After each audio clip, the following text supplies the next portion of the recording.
Good morning, everyone. I thought we could continue reading The Wild Robot today. We are on chapter 13, and I'm going to read through chapter 16. Chapter 13, The Aftermath.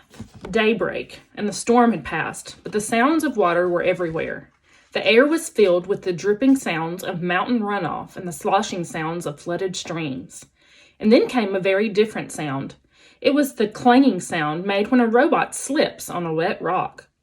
There were quite a few clangs that morning. As Roz worked her way downhill, she scanned the aftermath of the storm. Giant mounds of mud and debris had formed below the cliffs. The island's central river had crested its banks and spilled into the nearby fields and forest. Some trees had been uprooted. Others were submerged, their upper branches barely poking above the floodwaters, their lower branches swarming with fish instead of birds. After such a storm, you might expect to see animal corpses scattered among all the devastation. But the animals seemed to have survived just fine. Somehow they had known that the storm was coming, and they had found shelter long before it rolled in. Lowland creatures who had sought refuge on higher ground were waiting patiently for the water to recede. Deer were wading through the flooded fields. Beavers were busily collecting a trove of fallen branches. Geese honked in the sky before splashing down into a watery section of the forest. Clearly, the animals were experts at survival. Clearly, the robot was not. Roz was crusted with mud and grit, so she gave herself another good cleaning, but that only revealed her dents and scratches. They were really starting to add up. She hardly resembled the perfect robot who had appeared on the shore just a week earlier. The wilderness was taking a toll on poor Roz, so she felt something like relief when she spotted the quiet hole in the side of a mountain. It looked like a safe place for a robot. She stomped across the hillside and up to the cave, but never stopped to wonder what might be lurking within. Chapter 14, The Bears. Roz stomped into the cave, and then she stomped right back out. "Please stay away," said the robot to the two bears who were now nipping at her heels. You see, when Roz stomped into the cave, she accidentally woke a brother and sister bear from their morning nap, which is never a good idea. And to make matters worse, bears have an instinct that drives them to attack when a creature runs away, especially if the creature running away is a mysterious, sparkling monster. So as the startled bears watched Roz stomping out of their cave, they really had no choice at all. They simply had to take up the chase. Roz tried her best to outrun the bears. She leapt over rocks and wove through the trees and stomped across the mountainside at full speed. But the bears were young and strong and fast, and the robot still had so much to learn about moving through the wilderness. She never even saw the tree root. One moment she was stomping along, and the next moment she was flying through the air and thumping down onto a rotten log. Clumps of soft wood stuck to her side as she stood and faced her attackers. Wouldn't you be afraid if two bears were charging toward you? Of course you would. Everyone would. Even the robot felt something like fear. Roz was programmed to take care of herself. She was programmed to stay alive. And as the robot watched those bears charging toward her, she knew her life was in serious danger.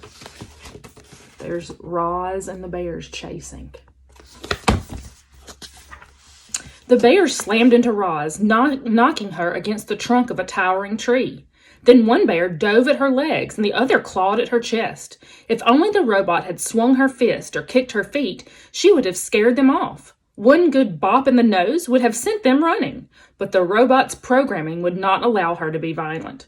Clearly, Roz was not designed to fight bears. Powerful jaws chomped at her arms. Sharp claws slashed at her face. A massive head rammed her chest. "Please stay away," said the robot. "Roar," said the sister bear. "Grrr," said the brother bear. And then the brothers went in for the kill. But the robot had vanished. Chapter 15, The Escape. Using all the strength in her legs, Roz jumped straight up, high into the air, and landed on a tree branch overhead. The tree shook with the sudden weight of the robot, and then, thunk, thunk, two pine cones bounced off Roz, and a moment later, thunk, thunk, the same pine cones bounced off the bears below. The bears grunted with annoyance. This gave Roz an idea. The robot's programming stopped her from being violent, but nothing stopped her from being annoying. So Roz plucked some pine cones from the nearby branches and lobbed them toward the bears. Thunk, thunk, thunk, thunk. Each pine cone bounced off its target with annoying accuracy and whipped the young bears into a frenzy. Roar, said the sister bear. Grrr, said the brother bear. I do not understand you bears, said the robot. Roz was about to unload a whole armful of annoying pine cones when a distant roar echoed through the forest. Back at the cave, the mother bear was calling for these two, and she did not sound happy. The young bears looked at each other. They knew they were in trouble. But before lumbering home, they glared up at Roz and snorted one last time. More than anything, they wanted to kill the robot. Chapter 16, The Pine Tree. Roz was in a hurry to leave the tree. She stayed on her branch long after the bears had gone, enjoying some peace and looking after herself.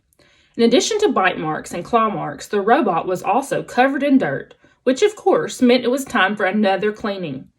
She was making good progress when she felt something sticky on her arm. The problem with sitting in a pine tree is that eventually the tree's sticky resin will find you. It always does. And it found Roz. The robot scrubbed and scraped at the resin, and soon her fingers were completely coated in this sticky stuff. Then it was all over her arms and her legs and her torso, and things were about to get even messier. A robin swooped into the tree and began screeching and fluttering around Roz. The bird had recently finished building herself a new nest. It was a little work of art, a delicate basket woven from grass and twigs and feathers, and it was right above the robot's head. Screech, screech, said the robin. I do not understand you, Robin, said the robot.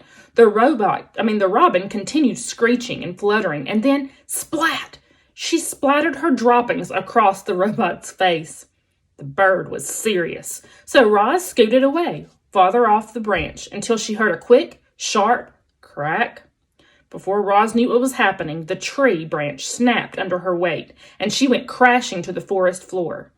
She hit the ground hard and lay there as broken branches and pine cones and needles showered down on top of her. Then there was another splat, and then quiet returned to the forest. We'll see what happens next tomorrow. Okay, have a good day.